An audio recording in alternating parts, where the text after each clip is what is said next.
Hello बच्चों, आज आप लोगों के लिए इस वीडियो में मैं कुल 3 प्रश्न लेकर आया हूँ। इस प्रश्न को मेरा जो एक सब्सक्राइबर है उसने भेजा था और बोला था कि सर इस प्रश्न का हल यानी कि उत्तर हम कैसे जानेंगे, ये हमें बताइए।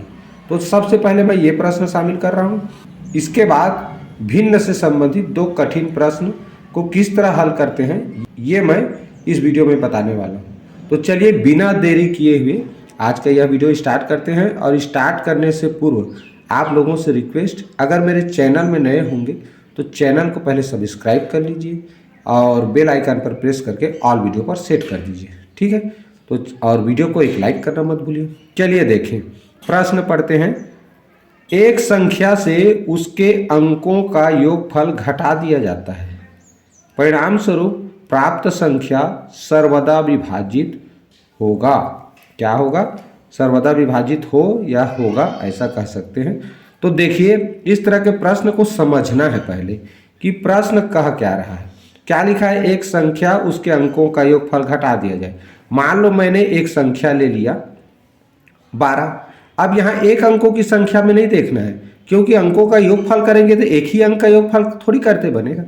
तो 2 अंकों की संख्या कम से कम लेना है। तो ये 2 अंक का संख्या ले लिया, मान लो 12। अब देखो ये 12 है। अब कह रहा है उसके अंकों का योगफल घटा दिया जाए। तो ये 12 1 और 2, ये 2 अंकों से बना है। तो इस अंकों का योगफल कितना हो रहा है? देखो 3। अब इस संख्या में से ये जिन अंकों से मिलकर बना है उन अंकों का योगफल मिला, उसको घटा के देखना है। तो देखो 12 में से 3 घटाया, कितना आया? 9 आया। अब यही जो प्राप्त संख्या है, लिखा है ना, परिणाम स्वरूप प्राप्त संख्या सर्वदा विभाजित होगा। तो ये किससे किससे विभाजित होगा? देखो 9 तो 3 से भी विभाजित होगा, 1 से भी होगा और 9 से होगा। तो यही से हमको नहीं पता चल रहा है उत्तर।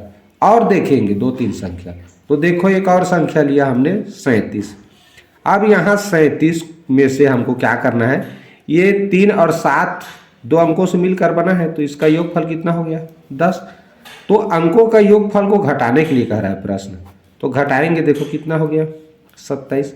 अब देखो 27 किस से भाग जाता है? तो 1 से जाता है, 3 से जाता है, उसके बाद देखें तो 9 से जाता है, ठीक है, और 27 से तो जाएगा ही, ठीक है। अब यहाँ फिर तीसरा संख्या देखिए, फिर बताऊंगा मैं। अब देखो ये लिखा है 83। अंकों का योगफल देखो क्या होगा? 8 और 3 को जोड़ेंगे 11। अब इसमें अंकों का योगफल घटाने के लिए कहा गया है। तो 3 में से 1 गया 2 और 8 में से 1 गया 7, कितना हो गया? 72। तो इसको भी देखो, ये भी 9 से भाग जाता है। 9 8 72 होता है ना।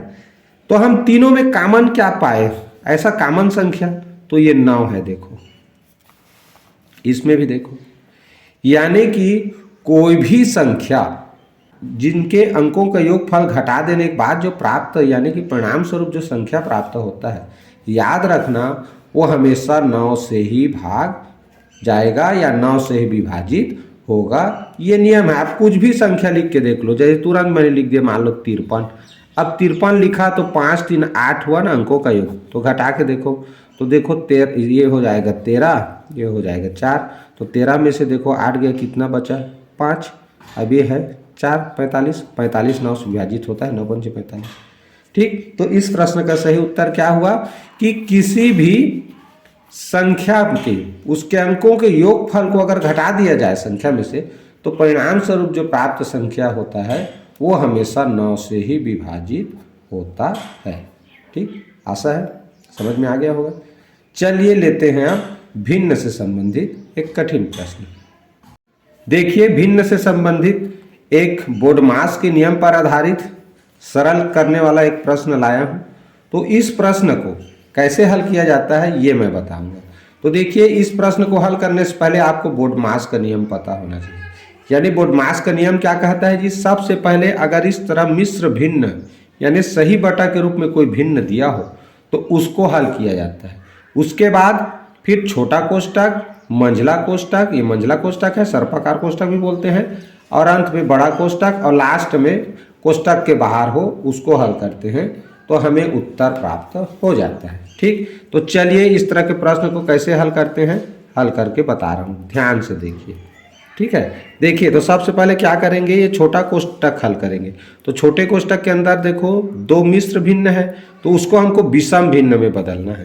तो देखो विषम भिन्न हम कैसे बदलते हैं, 4 का गुणा इस 2 से, यानी सही बटा में लिखा है ना, तो सही का गुणा ये हर से करना है। तो 4 दूनी 8 और अंश को जोड़ेंगे तो 8 एक 9, तो 9/2 हो जाएगा।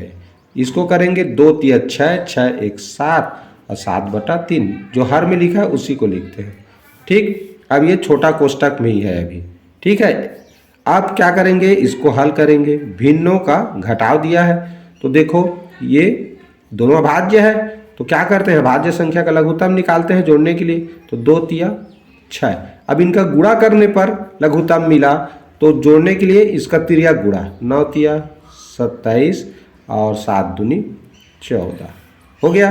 अब इसको हल करते जा रहे हैं ना, पहले छोटे कोष्टक हल करेंगे। 27 में से 14 जाएगा, कितना बचेगा, 6 7 13। इस तरह देखो, क्या मैंने 6 7 13 क्यों बोला, अगर मैं 14 में 6 जोड़ दूंगा तो 20 हो जाएगा। अब 20 से 7 ज़्यादा है, तो 6 7 13 हो गया, अब बटे 6। इस तरह देखो, जब भी हम किसी कोष्टक को हल करेंगे और उसको हल करने के बाद एक संख्या या एक भिन्न प्राप्त हो जाए, तब वो कोष्टक पूरी तरह हट जाता है। तो इस तरह इसको हल किया जब हमने 4 से 1/2 ऋण 2 से 1/3 को, तो क्या मिला, 13/6। अब ये कोष्टक हट गया, छोटा कोष्टक। बाहर क्या है, सर्पाकार कोष्टक है। ठीक, इसके बाहर बड़ा कोष्टक। अब ये कोष्टक हटेगा, छोटा कोष्टक, तो देखो इधर क्या है, यहाँ पर यहाँ ऋण चिन्ह है। अब उसके बाद 5 सही 1/2 लिखा है। इस तरह सर्पाकार कोष्टक मिल गया। अब सर्पाकार कोष्टक को हल करेंगे, तो देखो यहाँ मिश्र भिन्न है, इसको विषम भिन्न बताते हैं। तो 5 दूनी 10, 10 एक 11, 11/2 ऋण ये कितना है, 13/6। ये सर्पाकार कोष्टक में है। ठीक, अब इसे भी हल करते हैं। देखो लघुत्तम क्या आएगा, बड़ी संख्या अगर छोटी संख्या के पहाड़ा में आता है तो बड़ी संख्या क्या होता है, लघुत्तम होता है। अब देखो ये 6 है, तो इसको भी 6 बनाना है। तो ये 2 का 3 से गुणा करेंगे तो 6 बन जाएगा, तो ऊपर भी 3 से होगा। ठीक, तो इस तरह 11 तिया 33 और ऋण ऊपर कितना है, 13। दोनों भिन्नों के हर को समान कर दिए, तो क्या करते हैं जी, अंशों का घटाव कर देते हैं। तो इस तरह 2 से 3 का गुणा किए तो ये 6 बन गया, ये भी 3 से गुणा किए तो 33 बन गया, तो ऊपर का 33 लिखेंगे, ये 13। अब देखो 33 में से 13 जाएगा, क्या बचेगा, सिंपल सी बात 20, क्या बचेगा, 20/6 मिल गया। अब ये देखो हमने ये सर्पाकार कोष्टक भी अब हल कर लिया, एक भिन्न प्राप्त हो गया। अब देखो ऊपर सर्पाकार कोष्टक के बाहर क्या है, माइनस का चिन्ह बाएं तरफ, तो इधर माइनस का चिन्ह करेंगे। अब इधर बड़ा कोष्टक बचा है, और फिर ये क्या है, 4 सही 1/2। ठीक, 4 सही 1/2। अब इस चूंकि देखो ये मिश्र भिन्न है, तो पहले मिश्र भिन्न को तोड़ना रहता है। 4 दूनी 8, 8 एक 9/2 हो गया। ऋण ये 20/6 आ गया। अब देखो इसको हम अब हल करेंगे, ये बड़ा कोष्टक में है ना। अब इसका क्या होगा, लघुत्तम 6 होगा। अब ऊपर वाला ही स्थिति, इसको भी 6 बनाना है तो 3 से गुणा करना पड़ेगा, तो ये भी 3 से हो जाएगा। तो 9 तिया 27 ऋण 20। ठीक, 27 में से 20 जाएगा, क्या बचेगा जी, 7/6। इस तरह बड़ा कोष्टक भी हल हो गया। अब देखो ऊपर बड़ा कोष्टक के बगल क्या लिखा है, देखो ऋण 2 इधर बाएं तरफ, तो यहाँ ऋण 2 आएगा। अब इसको अगर हर में कुछ नहीं है तो बटे 1 लिख लेना है। ठीक है, हल करते समय आसानी होता है। अब इसको हल करें तो ए आ गया 6। अब इसको भी 6 बनाना है, तो हमको जोड़ने में आसानी होता है, हर समान कर देते हैं। तो ये 6 बनाएंगे तो 6 से गुणा करना पड़ेगा, तो ऊपर भी करेंगे। तो 6 दूनी 12 ऋण 7 की 7, तो 12 में से 7 गया, क्या बचेगा जी, 5, 5/6। तो इस तरह क्या है, इस प्रश्न का आंसर क्या मिला, 5/6। ठीक, तो इस तरह से ऐसे प्रश्नों को हल करना है। देखो क्या किया हमने, सबसे पहले छोटा कोष्टक को हल किया। छोटा कोष्टक से एक हल करने के बाद एक भिन्न प्राप्त हुआ। क्या प्राप्त हुआ, एक भिन्न। फिर उस भिन्न के साथ देखो इधर ऋण, फिर 5 से ही 1/2 लिखा था, सर्पाकार कोष्ठक के अंतर्गत यानी मंझला कोष्ठक के अंतर्गत इसको हल किया। इसी तरह जो संख्या मिला फिर उसका बड़े कोष्ठक के साथ, तो बड़े कोष्ठक के अंतर्गत था उसके साथ, यहाँ घटाव का चिन्ह है तो घटाव किए। फिर सभी कोष्ठक हल कर देने के बाद बाहर ऋण के बगल में 2 लिखा है उसको हल किए। ठीक, तो इस तरह क्या मिला 5/6। तो इस तरह से ऐसे प्रश्नों को हल करना है। ठीक है, आशा है समझ में आ गया होगा। चलिए लेते हैं एक और सरल करने से संबंधित भिन्न का एक कठिन प्रश्न। चलिए अब भिन्न से संबंधित ये सरल करने वाला प्रश्न हल करते हैं। देखिए, जैसा कि मैंने पिछले वीडियो में बताया, जब भी इस तरह सरल करने से संबंधित प्रश्न आएगा तो सबसे पहले छोटा कोष्ठक हल करेंगे। ठीक, छोटा कोष्ठक में देखो क्या दिया है, 2 मिश्र भिन्न दिए हैं, दोनों के बीच में घटाव का चिन्ह है। तो पहले हम इस मिश्र भिन्न को विषम भिन्न में बदलेंगे। तो चलिए सही बटा तोड़ें कैसे, 4 दूनी 8, 8 एक 9, 9 बटे हर में क्या लिखा है उसी को लिखना है, ऋण 2 तिया 6, 6 एक 7, 7 बटे 3, हर में लिखा है उसी को लिखना है। ठीक, छोटे कोष्ठक हल कर रहे हैं, छोटा कोष्ठक अभी लगा रहेगा। जब तक एक संख्या एक भिन्न प्राप्त नहीं हो जाता तब तक कोष्ठक को लिखा जाता है। अब देखो दोनों भिन्नों के बीच में ऋण का चिन्ह है, इसका मतलब घटाना है। तो घटाने के लिए हरों का लघुत्तम निकालते हैं। तो दोनों अभाज्य है तो गुणनफल करते हैं, गुणा करेंगे, 2 तिया 6, तिरिया गुणा करके घटाते हैं, 9 तिया 27, 7 दूनी 14। देखो घटाने के बाद क्या मिला, 27 में से 14 गया 13, 13/6 हो गया। अब देखो छोटा कोष्ठक हमने हल कर लिया, एक भिन्न मिल गया। अब बगल में देखो, इस तरफ तो कुछ नहीं है, कोष्ठक ही है, मंझला कोष्ठक, छोटा कोष्ठक हट गया। इस तरफ क्या है, भाग का चिन्ह है, तो ये आ गया भाग का चिन्ह। अब इधर क्या है, 5 सही 1/2, तो इसको सीधा विषम भिन्न में बदल के नीचे लिखेंगे, 5 दूनी 10, 10 एक 11, तो 11/2 हो गया। तो सर्पाकार कोष्ठक के अंदर क्या हो रहा है, भाग हो रहा है। और हम जानते हैं भाग को गुणा में बदलने के बाद हल करते हैं। तो भाग को गुणा में बनाने के लिए पहला भिन्न सेम टू सेम लिखते हैं। अब भाग चिन्ह के बाद में जो भिन्न है उसको उल्टा करके 13/6 है तो 6/13 इस तरह। ठीक, अभी सर्पाकार कोष्ठक हल कर रहे हैं। अब देखो ये कट रहा है, 2 एक कम 2 तिया। ये कब कटाते हैं, जब बीच में गुणा का चिन्ह हो तभी इस तरह कटाना, नहीं तो मत। ठीक, तो इस तरह देखो ये 1 हो गया तो 11 गुणित यहाँ 3 बचा तो 11 तिया 33। अब यहाँ 1 गुणित 13 तो 13 एक कम 13। इस तरह सर्पाकार कोष्ठक को हल किए तो फिर एक भिन्न प्राप्त हो गया।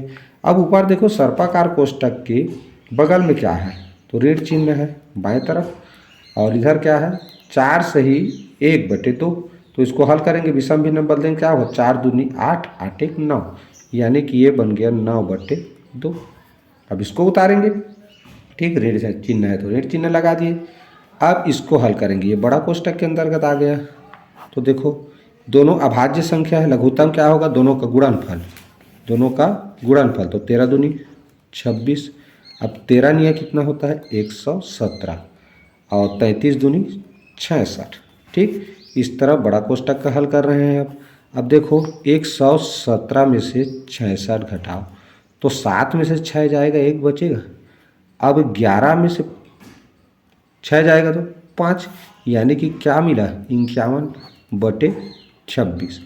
अब बड़ा कोष्ठक हल हो गया। अब बड़ा कोष्ठक के बाहर देखो क्या है, बड़ा कोष्ठक के बाहर ऋण 4, तो इस तरफ बाएं तरफ ऋण चिन्ह लिखेंगे और 4 लिखेंगे। बटे चिन्ह के नीचे कुछ नहीं है तो सुविधा के लिए 1 लिख सकते हो। ठीक, किसी भी संख्या के हर में 1 लिखने से उसके मान में अंतर नहीं आता, इसलिए लिखा जा सकता है। अब देखो हल करें, ये 26 है हर में, इसमें 1 है, तो अगर किसी भिन्न के हर में 1 हो और दूसरे भिन्न के हर में कोई दूसरा संख्या हो, तो वो दूसरा संख्या जो 1 से बड़ा है वही हमेशा लघुत्तम होता है। तो ये हो गया लघुत्तम 26। अब देखो 26 से कम 26 आया है ना, गुणनफल करने पर अगर लघुत्तम मिला हो तो तिरिया गुणा करके जोड़ते या घटाते हैं। तो 26 का 4 से गुणा करेंगे, 6 चौक 24, और 4 दूनी 8, हासिल 2 आया था, 10 हो गया। अब देखो 51 एकम 51, ठीक। अब देखो 104 में से 51 घटाते हैं भाई, 4 में से गया 3 और 10 में से 5 गया 5, तो इस तरह क्या मिला 53/26। अब इसको मान लो मिश्र भिन्न में ऑप्शन में दिया हो, तो हम क्या करेंगे, इस 53 को 26 से भाग करेंगे, तो 26 दूनी 52, क्या बचा 1। इस तरह मिश्र भिन्न क्या सही बटा को लिखे रहते हैं, सही करो, भागफल जो होता है वो सही होता है, शेष बचता है वो अंश के रूप में, ये जो भाजक है वो इस तरह हर के रूप में। तो उत्तर क्या मिला 2 सही 1/26। तो यही है इस प्रश्न का आंसर, ठीक। तो इस तरह से सरल करने वाला जो प्रश्न आता है उसको धीरज रख के बहुत ही धैर्य के साथ एक एक कोष्टक को हल करते जाना है और चिन्हों को विशेष ध्यान रखना है और फिर उसको हल करना है, ठीक। तो आशा है आज का यह वीडियो आप लोगों को अच्छा लगा होगा, और अच्छा लगा हो तो प्लीज़ वीडियो को लाइक करना मत भूलिए और वीडियो को अधिक से अधिक शेयर भी जरूर किया करें, जो ज़रूरतमंद बच्चे हैं, जो नवोदय विद्यालय प्रवेश परीक्षा की तैयारी कर रहे हैं उन बच्चों तक, ठीक है। तो चलिए पूरा वीडियो देखें, इसके लिए बहुत बहुत धन्यवाद।